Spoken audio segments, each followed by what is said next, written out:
السلام عليكم ورحمة الله وبركاته. السلام عليكم ورحمة الله وبركاته. الحمد لله الذي هدانا لهذا وما كنا لنهتدي لولا أن هدانا الله، وأشهد أن لا إله إلا الله وحده لا شريك له، وأشهد أن محمدا عبده ورسوله، صلى الله على حبيبنا وشفينا مولانا محمد النبي الأمي وعلى آله وصحبه وسلم. أما بعد، فأعوذ بالله من الشيطان الرجيم. بسم الله الرحمن الرحيم. أفمن كان مؤمنا كمن كان فاسقا لا يستوون. وقال أيضا: قل هل يستوي الذين يعلمون والذين لا يعلمون.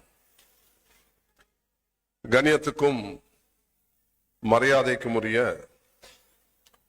இந்த சிறப்பான மதரசாவின் இந்த பட்டமளிப்பு விழாவின் தலைவர் அவர்களே, மூத்த உலமாக்களே, அல்லாஹ்வின் நல்லடியார்களே, அன்பு சகோதரர்களே, சகோதரிகளே, தாய்மார்களே, அல்லாஹ்வுடைய மார்க்கத்தை, தீனை அல்லாஹ் பாதுகாப்பதற்கு அல்லாஹ் நாடுபவர்களை எங்கிருந்தும் தெரிவு செய்கிறான். ஜாஹிது ஃபில்லாஹி ஹக்க ஜிஹாதி ஹுவஜ்தபாக்கும். தம்பி போதும் இல்லையா? ஜாஹிது ஃபில்லாஹி ஹக்க ஜிஹாதி ஹுவஜ்தபாக்கும். இது அல்லாஹ்வுடைய ஒரு தெரிவு. அல்லாஹ் நம்மை தெரிவு செய்திருக்கிறான். இந்த அல்லாஹ்வுடைய தெரிவுக்கு நாம் அனைவர்களும் நன்றி செலுத்த கடமைப்பட்டிருக்கிறோம். யா அல்லாஹ், நீ என்னை உன்னுடைய தீன் பணிக்காக, தீனுடைய ஊழியம் ஹிதுமத்துக்காக நீ தெரிவு செய்திருக்கிறார். ஸல்லல்லாஹு அலைஹி வஸல்லம் ஒரு தாயுடைய மையத் மௌத்தாகி விட்டாங்க. அந்த ஜனாசாவுக்கு நபிக்கு அறிவிக்கவில்லை. கவலைப்பட்டார்கள். இரவு நேரம் என்ற காரணத்தினால், அந்த இரவு நேரத்தில் நபி அவர்களுக்கு சிரமப்படுத்த கூடாது என்ற காரணத்தினால் அவர்கள் அழைக்கப்படவில்லை. நபி அவர்கள் துஆ செய்தார்கள். காலையில் அந்த கபரை காட்டுங்கள் என்று சொன்னார்கள்.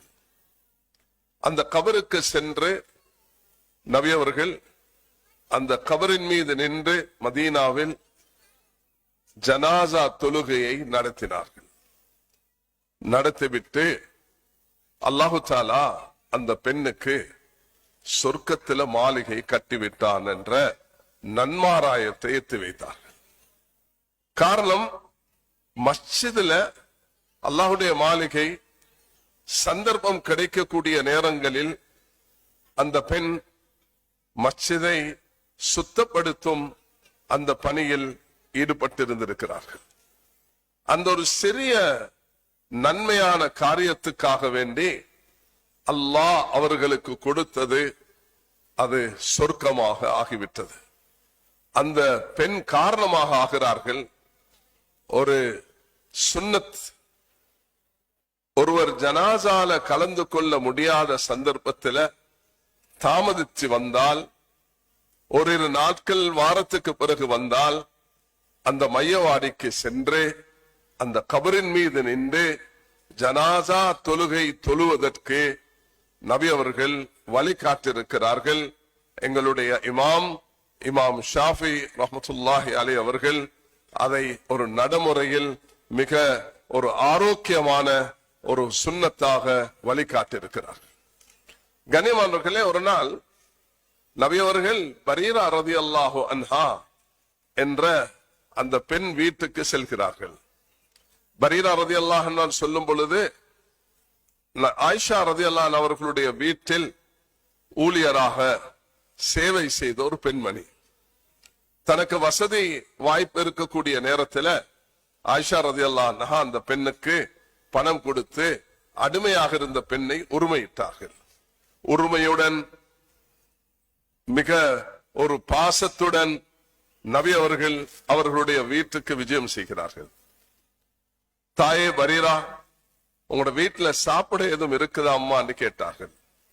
ஆம் யா ரசூலல்லாஹ், எனக்கு மாமிசம் வந்திருக்குது, அது தர்மம் சதகா என்ற பெயர்ல வந்திருக்குது.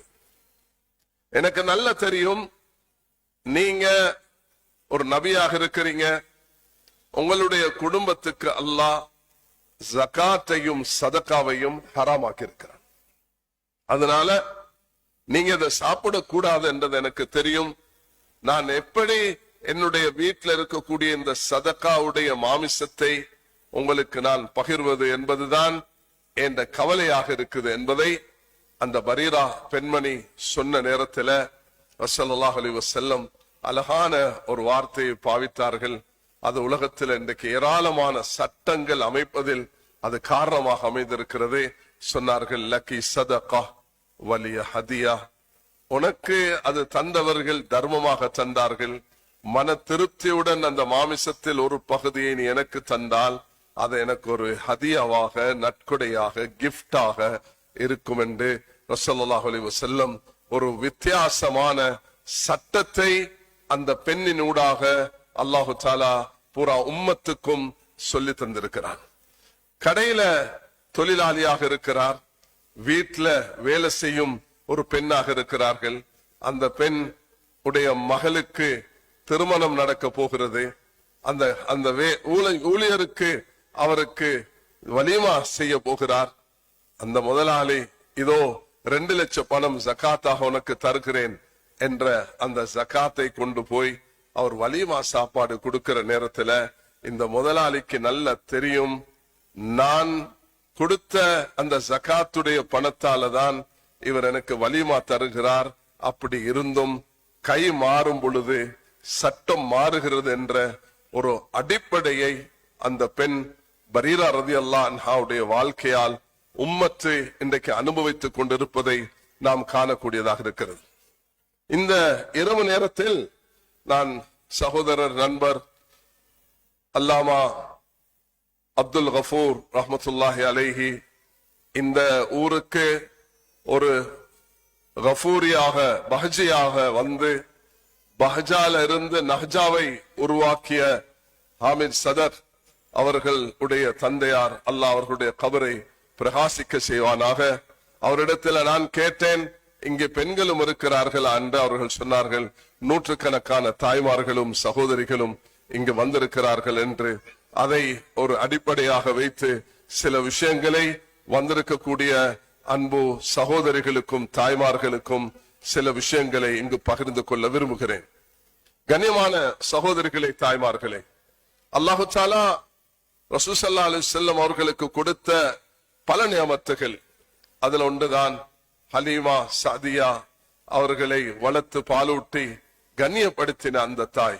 சுவைபியா அபு லஹபுடைய அடிமை பெண்ணாக இருந்து நபி அவர்களுக்கும் ஹம்சா ரலியல்லாஹு அன்ஹு அவர்களுக்கும் பாலூட்டிய தாய். உம்மு ஐமன் நபி அவர்களுடைய தாயார் மௌத்தாக கூடிய நேரத்தில் நபி அவர்களுக்கு 7 வயதாக இருந்தது. அந்த நேரத்தில் அரவணைத்து அந்த ஹபஷாவை ஒரு பிளாக் கருப்பு நிற பெண்ணாக இருந்த அந்த உம்மு ஐமன் 7 வயது நபி அவர்களை தகப்பனையும் இழந்து தாயையும் இழந்து ஒரு அனாதை, அலம் யுஸ்திக யதீமன் ஃபஆவா, அல்லாஹ் தஆலா குர்ஆனில் உங்களை நீங்கள் ஒரு அனாதையாக இருந்து உங்களுக்கு நாம் வாழ்க்கை அளிக்கவில்லையா என்று அல்லாஹ் சூரத்து துஹாவில் சொல்லி காட்டு வந்த நிகழ்வும் இங்கு ஞாபகத்துக்கு வருகிறது. ரசூலுல்லாஹி அலைஹி வஸல்லம் அவர்களை அரவணைத்து கட்டி காத்த தாய்மார்களில் ஹலீமா சஅதியாவும் அந்த சுவைபியாவும் அந்த உம்மு ஐமனும் அவர்கள் பெரிய பங்காளிகளாக மாறுகிறார்கள். அல்லாஹ் சுப்ஹானஹு வ தஆலா ரசூலுல்லாஹி அலைஹி வஸல்லம் ஒரு யதீமாக அனாதையாக ஆன பொழுது அவர்களுக்கு எப்படிப்பட்ட ஒரு சிறப்பான சூழலை கொடுத்து அவர்களுடைய எதிர்காலத்தை சிறப்பாக்கி வைத்த ஒரு வரலாறை நாம் காண்கிறோம். அந்த தொடரில் 2 பேரை ஞாபகப்படுத்திக் கொள்ள விரும்புகிறேன். ஒன்னாவதாக இமாமுனா ஷாஃபி ரஹ்மத்துல்லாஹி அலைஹி அவர்கள் 150ஆம் ஹிஜ்ரியில் பிறந்து 2004 மௌத்தாகினார்கள். இந்த நாம் எல்லோரும் எங்களுடைய ஐவேள தொழுகைகளிலும் எங்களுடைய தஹஜ்ஜுத் தொழுகைகளிலும் எங்களுடைய கூட்டு ஜமாத்தான தொழுகைகளிலும் ஜும்மா பிரசாங்கத்துக்கு பிறகு ஓதக்கூடிய அந்த ஹுத்பாவிலும் நாம் ஞாபகப்படுத்தக்கூடிய அந்த ஊர் தான் கஸ்ஸா என்று அழைக்கப்படுகிறது. அந்த பலஸ்தீன் மண்ணின் அந்த கஸ்ஸாவுடைய சோதனையில் வாழ்ந்து பிறந்தவர்கள் தான் இமாம் ஷாஃபி ரஹ்மத்துல்லாஹி அலைஹி அவர்கள். தன்னுடைய தகப்பனை இழந்த இமாம் ஷாஃபி ரஹ்முல்லா அவர்கள் தன்னுடைய 54 வயதில் உலகத்துக்கு ஒரு சாதனை படைத்த என்ற பெயரில் தாயை அந்த மதித்து அவர்களுடைய பேரிலே ஒரு கிதாபை ஃபிக்ஹுடைய மார்க்க சட்டங்களுக்கு அழகாக கிதாபுல் என்ற ஒரு கிரந்தத்தை இமாம் ஷாஃபி ரஹ்முல்லா அவர்கள் தொகுத்து தந்திருக்கிறார்கள். அர் ரிசாலா என்ற உசூல் அந்த ஃபிக்ஹுடைய சட்டங்களையும் அவர்கள் மிக அழகாக உம்மத்துக்கு விட்டு சென்றிருக்கிறார்கள். அவர்கள் 150 பிறந்து 204 அந்த ஹிஜ்ரியில் எகிப்தில் அவர்கள் அடக்கம் செய்யப்பட்டு அந்த ஜியாரத்துக்கு அவர்கள் எகிப்துக்கு பல நிகழ்வுகளுக்கு போன சந்தர்ப்பத்தில் இமாம் ஷாஃபி ரஹ்மத்துல்லாஹி அவர்களுடைய அந்த கபரையும் சென்று அவர்கள் செய்த அந்த சாதனை இன்று உலகத்தில் ஒரு சமமான ஹனஃபி இமாம் அவர்களும் ஷாஃபி இமாம் அவர்களும் சமமாக இன்று உலகத்தில் பின்பற்றக்கூடிய ஒரு சூழலை ஏற்படுத்தியிருக்கிறான். அதுக்கு காரணமாக அமைந்ததும் அந்த தாயுடைய அரவணைப்பு தான், தாயுடைய தியாகம் தான். தாய்மார்களே, இன்று நஹஜாவில் இருந்து 80க்கும் மேற்பட்ட ஆலிம்கள் பட்டம் பெற்று வெளியாகிறார்கள் என்றால் அதுக்கு நீங்க காரணமாக இருந்திருக்கிறீர்கள். உங்களுடைய அன்பு, உங்களுடைய பாசம், உங்களுடைய அந்த வீடு ஒரு மதரசாவாக மாறப்போகிறது.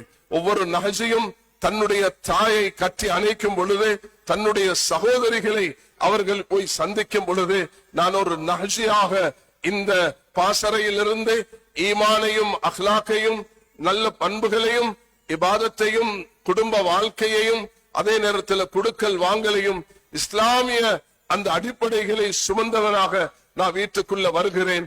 எப்படி ஹலீமா சாதியா அவர்கள் தன்னுடைய மார்பில் பாலும் இல்லாத நிலையில் நபியவர்களை அவர்கள் தூக்கிய பொழுது அல்லாஹ் எல்லா பரக்கத்தையும் செய்தது போன்று, தாய்மார்களே, சகோதரிகளே, உங்களுடைய மகன், உங்களுடைய சகோதரன், உங்களுடைய அந்த குடும்பத்தில் ஒருவர் இன்றொரு ஆலிமாக நஹஜியாக வரும் பொழுது நீங்க அந்த பரக்கத்தை ரசூல் ஸல்லல்லாஹு அலைஹி வஸல்லம் அவர்களை ஹலீமா சாதியா பரக்கத்தாக பெற்றுக் கொண்டது போல சுவைபியா அவர்கள் நபி அவர்களுக்கு பாலூட்டி அந்த பரக்கத்தை பெற்றுக் கொண்டது போல இன்றும் 1400 வருடங்களுக்கு பிறகு அந்த ஹபஷாவின் இத்தோப்பியா என்ற கருப்பர்கள் வாழக்கூடிய அந்த பகுதியில் இருந்து பெற்றெடுக்கப்பட்ட உம்மு ஐமன் அவர்களுடைய ஒரு தாயாக இருந்து நபி அவர்களுக்கு கொடுத்த அந்த பாசமும் அரவணைப்பும் இன்று நமக்கு அது ஞாபகத்தை எடுத்து தருகிறது. அதனால் மதரசாக்களுக்கு ஆகப்பெரிய பங்காளிகளாக தாய்மார்கள் இருக்கிறார்கள் என்பதை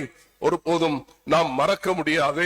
நிச்சயமாக அவர்களுடைய பங்களிப்பு அது ஒரு பாரிய ஒரு பங்களிப்பாக இருக்கிறது.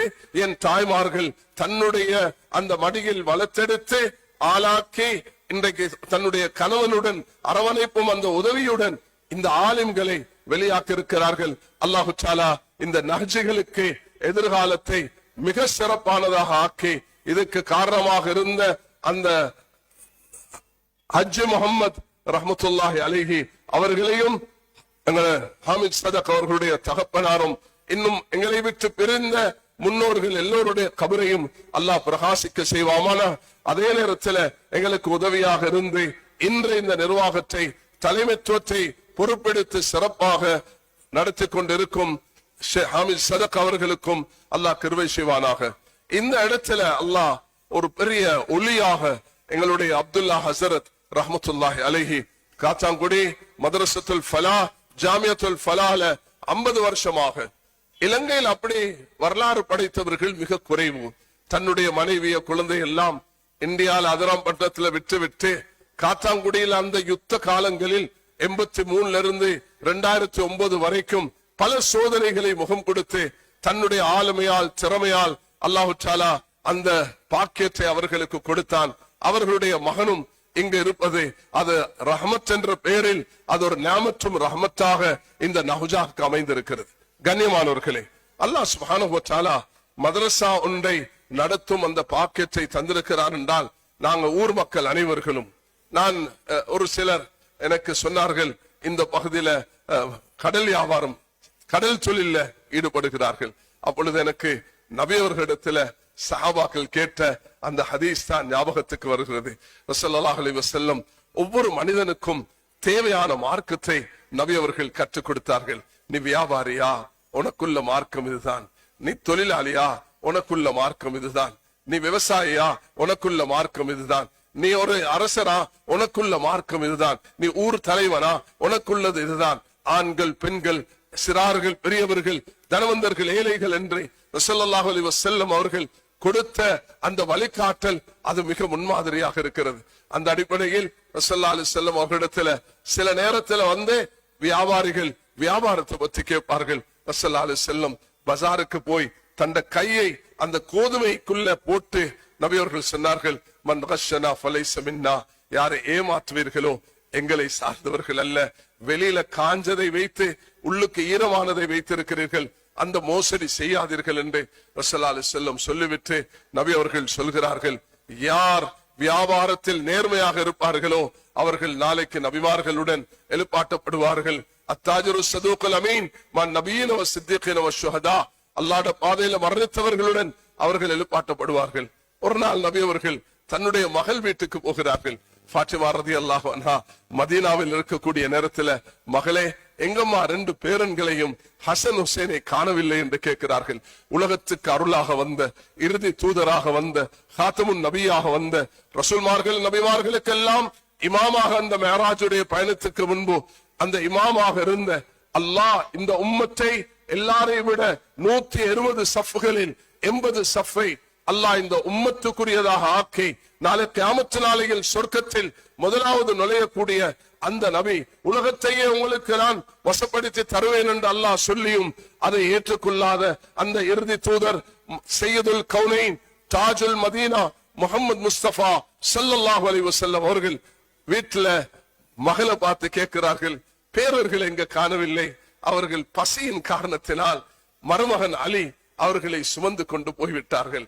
எங்க போனார்கள் என்று நபி அவர்கள் பார்க்கும் பொழுது ஒரு யூத தோட்டத்துல போய் அவர்கள் தண்ணீரை இறைச்சு கொண்டிருக்கிறார்கள்.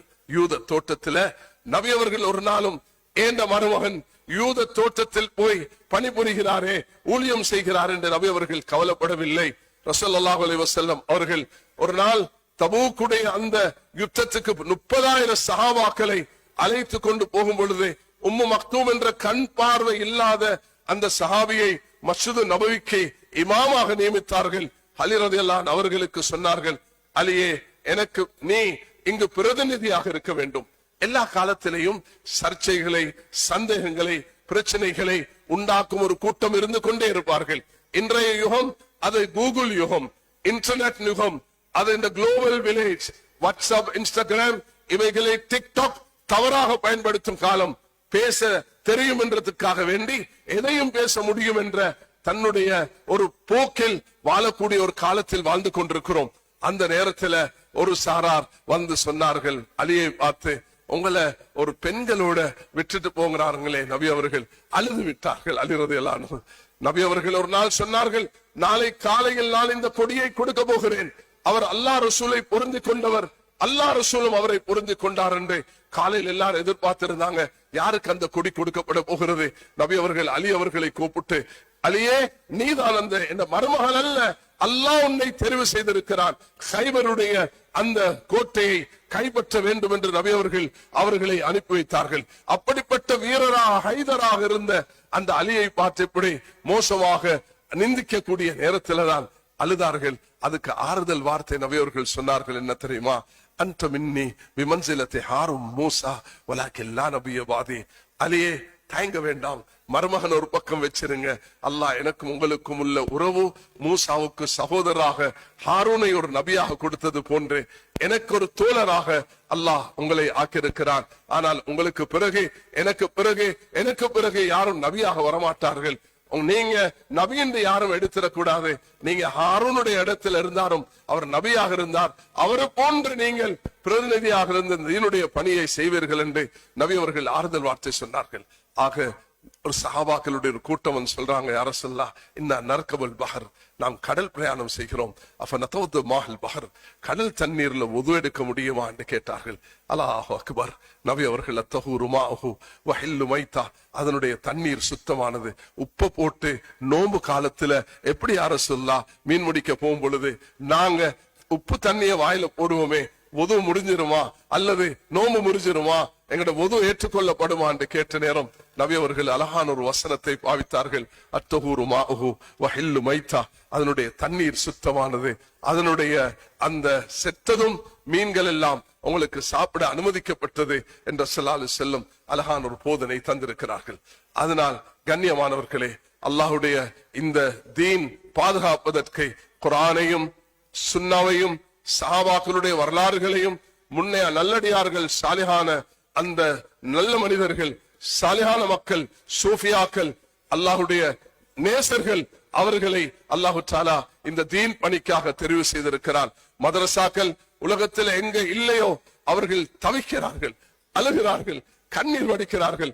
உலக நாடுகளை விஜயம் செய்த ஒரு சாதாரண அடியான் என்ற அடிப்படையில் உலக நாடுகள்ல போயிட்டு பார்க்கும் பொழுது சுப்ஹானல்லாஹ், இந்த நஹ்ஜா தரும் சேவையை நாம் மனமாற வரவேற்று குடும்பம் குடும்பமாக இதை ஒரு இந்த இரவு நேரமாக இருந்தாலும் இதை ஒரு சந்தோஷமான எங்களுடைய ஒரு பெருநாளை போன்றே நாம் சந்தோஷப்பட்டு உள்ள பூரிப்புடன் இந்த சுமையை நாம் சுமந்து கொண்டு போக வேண்டும் என்பதுதான் என்னுடைய மிக பணிவான வேண்டுதலாக இருக்கிறது.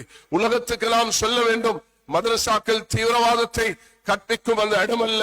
மதரசாக்கள் மனிதர்களை புனிதர்களாக மாற்றுவதை, உள்ளட்சம் உள்ள சாலிஹான மனிதர்களை உருவாக்கும் இடம்தான் இந்த மதரசாக்கள். இந்த பாசறையில மனிதன் ஈமானுடன் வாழ்கிறான், அறிவுடன் வாழ்கிறான். உலகத்துடைய தூதை உலகத்துக்கு போய் மனிதர்களுக்கு சொல்லும் அந்த பணியில் ஈடுபடுகிறான். சகவாழ்வை கட்டி எழுப்புவதற்கு இந்த மதரசாக்கள் காரணமாக அமைந்திருக்கிறது. அல்லாஹு தஆலா இதை கொண்டு நபி அவர்கள் அந்நியர்களுடன் எப்படி பழக வேண்டும். நீ இந்துவாக இருக்கலாம், கிறிஸ்தவராக இருக்கலாம், பௌத்தராக இருக்கலாம், மஜூசியாக இருக்கலாம், யூதராக இருக்கலாம், பிற மதத்தவராக இருக்கலாம், மதங்களை எப்படி மதித்து நடக்க வேண்டும். லா இக்ராஹ ஃபித்தீன், எந்த விதமான வல்கட்டாயும் மார்க்கத்தில் கிடையாது. லா தஸுபுல்லதீன யதுன மின் தூனில்லாஹ், பிற மதத்தவர்களை நிந்திக்க வேண்டாம் என்று நபி அவர்கள் சொல்கிறார்கள். லக்கும் தீனுக்கும் வலிய தீன், நீங்க பௌத்தராக இருந்து கொள்ளுங்கள், நான் முஸ்லிமாக இருக்கிறேன். இந்த போதனைகளை குர்ஆன் நாம் உங்களுக்கு அழகான முறையில் மார்க்கத்தை முன்வைப்பதை, அதை எங்களுடைய அறிமுகம் லிதாரஃபு, ஒருவருக்கொருவர் அறிமுகமாகிக் கொள்வதற்கு. யா அய்யுஹன் நாஸ் இன்னா ஹலக்னாகும் மின் தக்ரி வ உன்ஸா வஜஅல்னாகும் ஷுஊப வ கபாயில லிதாரஃபு. அல்லாஹ் தஆலா குர்ஆன்ல யா அய்யுஹன் நாஸ் என்று அழைக்கிறான். ஓ மனிதர்களே, யா அஹ்லல் கிதாப், வேதமுடையவர்களே. சுமார் அல்லாஹு தஆலா 12 இடங்கள்ல குல் யா அஹ்லல் கிதாப், யா அஹ்லல் கிதாப் என்று வேதமுடைய யூத கிறிஸ்தவர்களை அல்லாஹ் தஆலா அழைக்கிறான். குல் யா அய்யுல் காஃபிரூன், அல்லாஹ்வை நிராகரிக்கக்கூடியவர்களே வாருங்கள் என்று அல்லாஹ் தஆலா அழைக்கிறான். யா அய்யுஹல்லதீன ஆமனு ஆமினு, விசுவாசிகளே ஈமான் கொள்ளுங்கள் என்று அல்லாஹ் தஆலா எல்லா ஈமான்தாரிகளையும் அழைக்கிறான். இந்த தீன் வல் ஆஸ்ர் இன்னல் இன்சான லஃபீ குஸ்ர், மனிதர்கள் எல்லோருமே நஷ்டத்தில. ஈமானும் நல்லமல்களும் உண்மையை போதித்து பொறுமையை போதிக்கக்கூடியவர்களை தவிர என்ற இந்த அழகான போதனைகள் தான் மதரசால கற்பிக்கப்படுகிறது. மேலான சகோதரர்களே, மதரசாவுடைய பாடத்துல ஒரு முக்கியமான பகுதிதான் மனிதர்களை மதிப்பது. மதரசாட பாடத்துல ஒன்றுதான் ஒற்றுமையை வளர்ப்பது. மதரசால பாடத்துல ஒன்றுதான் சிறுவர்களை எப்படி நாங்க தவறான முறையில் நடத்தாமல் அவர்களை ஒரு சிறந்த மனிதர்களாக மாற்றுவது. ஸல்லல்லாஹு அலைஹி வஸல்லம் அவர்கள் மதீனாவில் இருக்கும் பொழுது அவர்களுடைய ஒரு தாய் உம்மு சுலைம் என்று அழைக்கக்கூடிய தாய் தன்னுடைய 10 வயது மகனை வந்து நபியிடத்தில் ஒப்படைக்கிறார்கள்.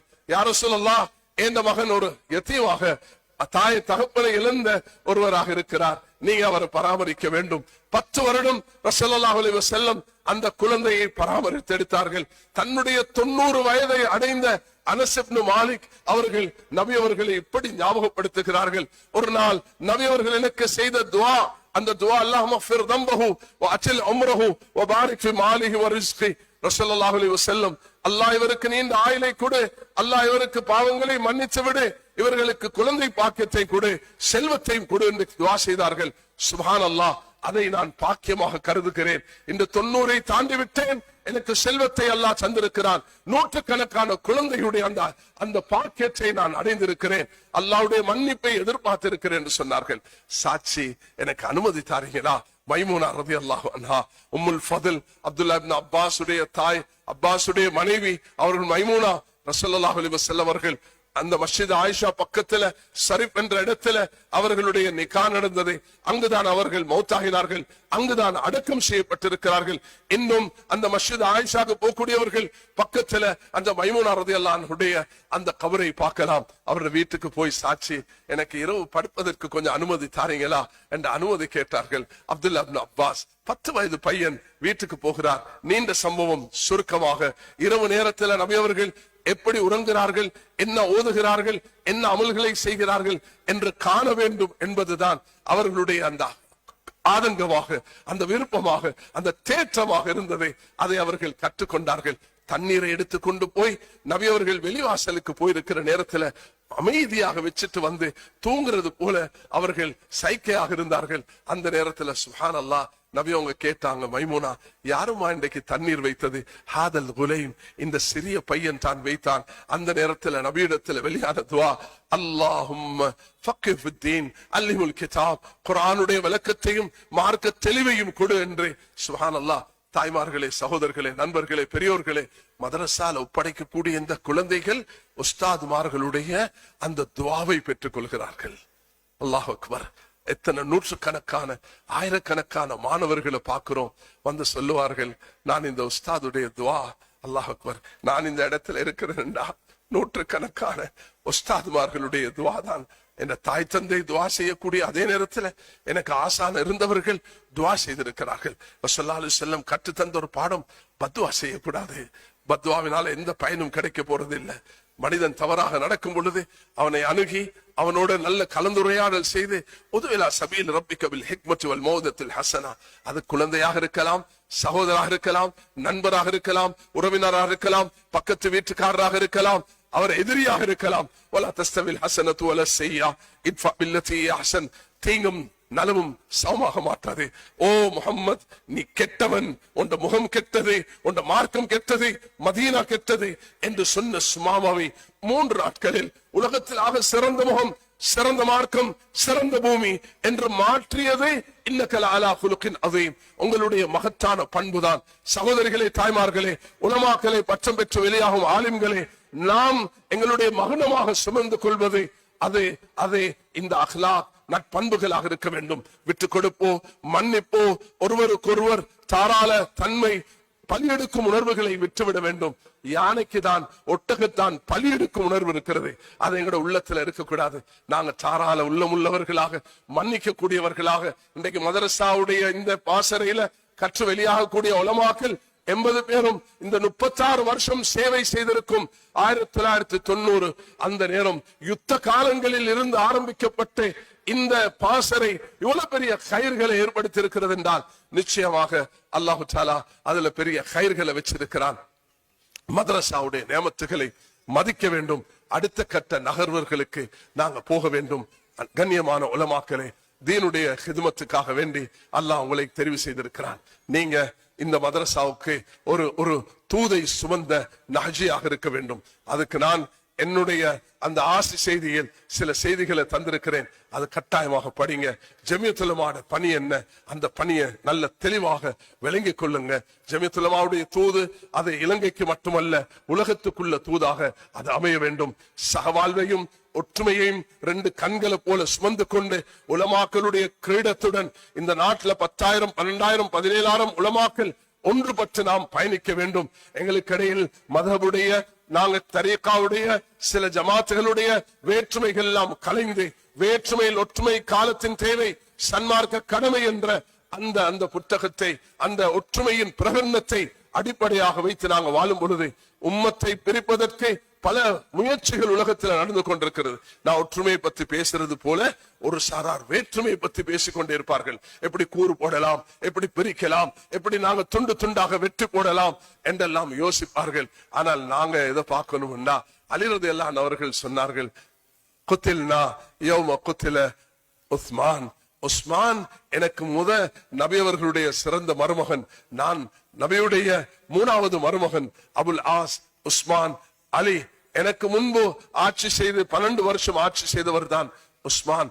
என்று உஸ்மான் அவருடைய ஆட்சி காலத்தில் ஷஹீதாக்கப்பட்டாரோ அன்று இந்த அலியும் ஷஹீதாக்கி விட்டார். எங்களிடத்தில் ஒற்றுமையில பிளவுகள் வரக்கூடிய நேரத்துல இந்த பயங்கரமான நிலைமைகள் ஏற்படும். 3 பசுக்கள், அது கருப்பு, வெள்ளை, பிரவுன், நல்ல கொம்புடன் அந்த மாடுகள் இருக்கின்றன. சிங்கம் வரக்கொல 3 ஒன்று சேர்ந்து சிங்கத்தை தாக்கும். சிங்கம் ஓடிவிடும். ஒரு நாள் சிங்கம் கருப்பையும் பிரவுனையும் சந்திச்சு சொல்லிச்சு, இந்த வெள்ளை எங்கட நிறம் இல்ல, நான் வெள்ளையை தாக்கும் பொழுது நீங்க கிட்ட வரக்கூடாது. அது தாக்கி முடிச்சிருச்சு. 2வது வந்துச்சு பிரவுன் கிட்ட சொல்லிச்சு, இந்த கருப்பு எங்கட நிறம் இல்ல, அதை முடிச்சிருச்சு. 3வது நாள் வந்துச்சு இந்த பிரவுன் கிட்ட, ஒன்ன நான் முடிக்க போகிறேன்னு சொல்ல பொழுது அந்த பிரவுன் நிற மாடு சொல்லிச்சா, எனக்கு கொஞ்சம் அவகாசம் தான் ஒரு செய்தியை சொல்றதுக்கு. அது என்ன செய்தி என்று கேட்ட நேரம், குதில்து யௌம குதில சௌருல் அப்யத், எந்த வெள்ள மாடு அந்த கொல்லப்பட்டதோ அன்றைக்கு நானும் கொல்லப்பட்டு விட்டேன் என்று பவுன் நிறம் சொன்னது போல அலி ரலியல்லாஹு அவர்கள் இந்த சம்பவத்தை சொல்லி காட்டினார்கள். அதனால் அல்ஹம்துலில்லாஹ் நல்ல நேரமாகிவிட்டது. நான் இந்த ஒரு மணி நேர உங்களோட மரியாதைக்கு கண்ணியத்துக்கும் நான் மிக வரவேற்கிறேன். எங்களுடைய ஜமியாவுடைய சகோதரர் அஜ்வத் சார் அவர்கள் மாஷா அல்லாஹ் என்னை விரட்டி விரட்டி பிடிச்சு இங்க கொண்டு சேர்த்தார்கள். ஷேக் ரஹ்மத்துல்லாஹ் ஹமீத் சதர் இவர்களுடைய நிர்வாக உலமாக்களுடைய பாசம், உங்களோட ஊருடைய அன்புதான் என்னை இங்க இழுத்து கொண்டிருக்கிறது. நான் ஒரு முக்கியமான நிகழ்ச்சியில் இன்று ஈடுபட்டு கொண்டிருக்கிறேன். சில விருந்தாளிகள் வெளிநாட்டில இருந்து வந்திருக்கிறார்கள். அவர்களோட நான் இருக்க வேண்டுமானால் உங்களுக்கு வாக்களித்து விட்ட காரணத்தினால் இந்த சிறிது நேரம் எனக்கு இந்த ஒரு பாக்கியத்தை சந்தர்ப்பத்தை தந்த எல்லோருக்கும் நான் உள்ளச்சால நன்றி சொல்லியவனாக, நாங்கள் அனைவர்களும் இந்த பயணத்தை, நஹ்ஜாவுடைய இந்த பயணத்தை ஒற்றுமையாக ஒன்றுபட்டு அன்புடன் பாசத்துடன் இதை நாங்கள் அடுத்த கட்டத்துக்கு எப்படி கொண்டு போவது என்பதுதான் எங்களுடைய இலக்காக இருக்க வேண்டும். இங்கிருந்து பட்டம் பெற்று வெளியாக இருக்கக்கூடிய இந்த கடந்த 7 பட்டமளிப்புகள் தான் இங்க நடைபெற்றிருக்கிறது. இதுக்கு முன்பு வெளியான எல்லாரும் சேர்ந்து இந்த நஹ்ஜாவை எப்படி அடுத்த கட்ட உயர்வுக்கு ஊர் மக்கள், நலன் விரும்பிகள், பெற்றோர்கள், எங்களுடைய முன்னோர்கள் எல்லாரும் சேர்ந்து நாங்க இதுக்காக பாடுபட வேண்டும். அடுத்தடுத்த கட்டம், உலகத்துடைய பல சேலஞ்சுகள் இருக்கிறது மேலான சகோதரர்களே. உலகத்துல ஐக்கிய நாட்டு சபைக்கும் சென்று நாங்க இஸ்லாமிய தூதை, பெண்களுக்கு இஸ்லாம் கொடுத்திருக்கக்கூடிய உரிமைகளை மதரசால எப்படி அல்லாஹ்வுடைய தீன் கற்றுக் கொடுக்கிறோம், அல்லாஹ்வையும் ரசூலையும் ஆகிரத்தையும் கற்றுக் கொடுக்கக்கூடிய அதே நேரத்தில் மனிதாபிமானமும் ஹியூமன் ரைட்ஸும் எப்படி இந்த மதரசால கற்றுக் கொடுக்கப்படுகிறது. மதரசா ஒரு நாளும் மனித உயிர்களை பறிப்பதற்கோ மனிதன் புறம் பேசுவதை கூட அது கண்டிக்கக்கூடிய மார்க்கம் இஸ்லாம். அது மிருக வதையை முற்றாக ஒழிக்க வேண்டும் என்று சொல்லக்கூடிய மார்க்கம் தான் இஸ்லாம். ஸல்லல்லாஹு அலைஹி வஸல்லம் ஒரு ஒட்டகத்தில் அமர்ந்து பேசிக் கொண்டிருக்கக்கூடிய மனிதனை பார்த்து சொன்னார்கள், ஏவாப்பா நீ ஒட்டகத்துல பேசிக் கொண்டிருக்கிறாய், கொஞ்சம் அதுக்கு ஓய்வு கொடு என்று சொன்னார்கள். ஒரு மான் குட்டியை பிரித்திருக்கும் ஒருவரை பார்த்து சொன்னார்கள், இதை தாயிடத்துல விற்று நான் உனக்கு பொறுப்பாக இருக்கிறேன், அது அங்கு போய் வரும் என்று சொன்னார்கள். மரங்களும் கற்களும் நபியை பார்த்து சலாம் சொல்லக்கூடிய அந்த ஒரு நபியாக அல்லாஹ் தஆலா இறுதி ரசூலாக அல்லாஹ் எங்களுக்கு தந்திருக்கிறான். அதனால் நாங்க இந்த மதரசால அடுத்த கட்டம் என்ன செய்யணும்னா, முக்கியமாக 2 விஷயங்கள் செய்யப்படணும். ஒன்று, உலமாக்கள் வெளியாகி 20 வயது, 22 வயது, 30 வயது எங்கட படிப்பு முடியல, நாங்க தொடர்ந்து இதுல ஈடுபட்டு கொண்டே இருக்கணும். என்னென்ன வகையில நாங்க இந்த தொடர்போடு இருக்கலாம் என்றது, அதுல எங்கட கல்வி, எங்களுடைய துறை, எந்த துறையில இந்த நாட்டுக்கு தேவை இருக்குதோ அதை அடையாளப்படுத்தி அதுல நாங்க ஈடுபட வேண்டும். அதே நேரத்தை ஒற்றுமை வளர்ப்பதற்கு ஜமியத்துல் உலமாவுடைய பிரகடனம் அது அடிப்படையாக இருக்க வேண்டும். 2வதாக, சகவாழ்வு என்பது மதங்களுடன் கலந்து போறதல்ல, நீங்க வேற நாங்க வேற ஒதுங்கிறது அல்ல. நாங்க எங்கட மார்க்கத்தை ரசூல் ஸல்லல்லாஹு அலைஹி வஸல்லம் எந்த அடிப்படையுடன் நீங்க எங்கட மஸ்ஜிதுக்கு வர்றீங்க, நீங்க ஒரு பௌத்தனாக, இந்துவாக, கிறிஸ்தவராக எங்கட வணக்கத்தில் ஈடுபடுவதற்கல்ல, நாங்க என்ன செய்யறோம் என்று பாக்குறதுக்கு உங்களை நாங்க சந்திக்க வருகிறோம். அறிமுகப்படுத்த, ஒருவருக்கு புரிந்துணர்வாக இருக்க, விட்டுக் கொடுப்புடன் ஒருவருக்கொருவர் மனிதாபிமான உதவிகளை செய்யறதுக்கு நீங்க மஸ்ஜித் கட்டி தரவும் வேண்டாம், நாங்க கோவிலும் பன்சலையும் கட்டவும் வேண்டாம். எங்களுடைய மார்க்கத்தை நாங்க சீராக அழகாக இந்த 1300 வருடங்களாக நாங்க எப்படி இதை நடத்தி வந்திருக்கிறோமோ, இந்த தூதை ஒன்று ஒற்றுமை, அது விட்டுக் கொடுப்பு, மன்னிப்பு, தாராள தன்மையுடன் நடக்கும். சகவாழ்வு அந்த பிரகடனத்தை 2012 ஜமியத்துல் உலமா வெளியிட்ட அந்த பிரகடனத்தை நாம் இதை அமல்படுத்த வேண்டும். ஒரு பெரிய மகானுடைய ஒரு தூதை சொல்லி நான் இங்கே முடித்துக் கொள்ள விரும்புகிறேன். அல்லாமா யூசுப் அல் காந்தலுவி ரஹ்மத்துல்லாஹ் அவர்கள் ஒரு பெரிய மகான். அவர்கள் எழுதியிருக்கிறார்கள் ஹயாத்து சஹாபா. சுப்ஹானல்லாஹ், ஒவ்வொரு ஆலிமும் படிக்கிறோம், அதுல ஏராளமான படிப்பினை இருக்கிறது. அவர்கள் லாகூரில் 1965 ஒரு பயான் செய்தார்கள். அதை எங்களுடைய அப்துல்லா ஹசரத்துடைய மாணவன், எங்கள் ஆதல் ஹசரத்துடைய மகன் அவர்கள் மொழிபெயர்த்திருக்கிறார் தமிழில். மௌலை யஹ்யா அவர்கள் அது சமூக ஒற்றுமை. அவர்கள் ஒரு நாள் 1965 லாகூரில் ஒரு பயான் செய்கிறார்கள். ஷேக் யூசுப் காந்தல்வி சொல்கிறார்கள், மதரசா குறவில்லை, மஸ்ஜித் குறவில்லை, ஆலிம்களுக்கு தட்டுப்பாடு இல்ல, ஹாபிஸ்களுக்கு தட்டுப்பாடு இல்ல. இன்றைக்கு குறைபாடு இருக்குதுண்டா சமூகம் ஒற்றுமைதான் குறைபாடாக இருக்கு. சமூகம் விட்டு கொடுக்கிறது, மன்னிக்கிறது, ஒருவருக்கொருவர் சேர்ந்து பயணிக்கிறது, நாங்க ஒற்றுமையாக கூடிய விஷயங்கள் ஒற்றுமையாகிறது, இதை நாங்க விட்டுட்டு இருக்கிறோம் என்று சொல்லிட்டு சொல்கிறார்கள். நான் சொல்லும் இந்த விஷயத்தை நீங்கள் எடுத்து நடக்காவிட்டால், ஓ மக்களே, உலமாக்களே, உங்களோட கையில இருக்க கோடாலி எடுத்து காலை வெட்டி கொள்வீர்கள் சொன்னார்கள். அதனால் ஒற்றுமை மிக அடிப்படையானது. ஒவ்வொரு மஸ்ஜிதுக்கும் உலமாக்கள் நேரம் கொடுக்க வேண்டும். மஸ்ஜிதை எப்படி கட்டுகிறோமோ அதே போன்று மஸ்ஜிதுடைய அமல்கள் நடைபெற வேண்டும். மஸ்ஜிதுடைய ஒற்றுமை பற்றி பேச வேண்டும். ஜமியத்துல் உலமாவுடைய பிரகடனம் பேசப்பட வேண்டும். ஒற்றுமையுடைய பெயர் நாம் எம்மதமும் சம்மதம் என்பது அல்ல. அதை நல்ல புரிந்து கொள்ளுங்க. எங்களோட ஒற்றுமையுடைய பிரகடனத்தை சரியாக வாசிச்சா, வேற்றுமையில் ஒற்றுமை, காலத்தின் தேவை, சன்மார்க்க கடமை, அது அடிப்படையான விஷயங்கள். நாங்க மொரோக்கோக்கு போயிட்டு நீங்க ஹனஃபியாக மாறுங்கன்னு சொல்ல மாட்டோம். மொரோக்கோ அங்கு ஷா மாலிகி மத்ஹப், அஷ்அரி அகீதா. மலேசியாவுக்கு போயிட்டு நீங்க மாத்துரிதியாக, நீங்க ஹம்பலியாக மாறுங்க என்று சொல்ல மாட்டோம். மலேசியா ஷாஃபி மத்ஹப், அங்கு அஷ்அரி அகீதா. கண்ணியவான்களே, இந்தியா துருக்கிக்கு போனீங்கன்னா ஹனஃபி மத்ஹப், அது மாத்துரிதி அகீதா.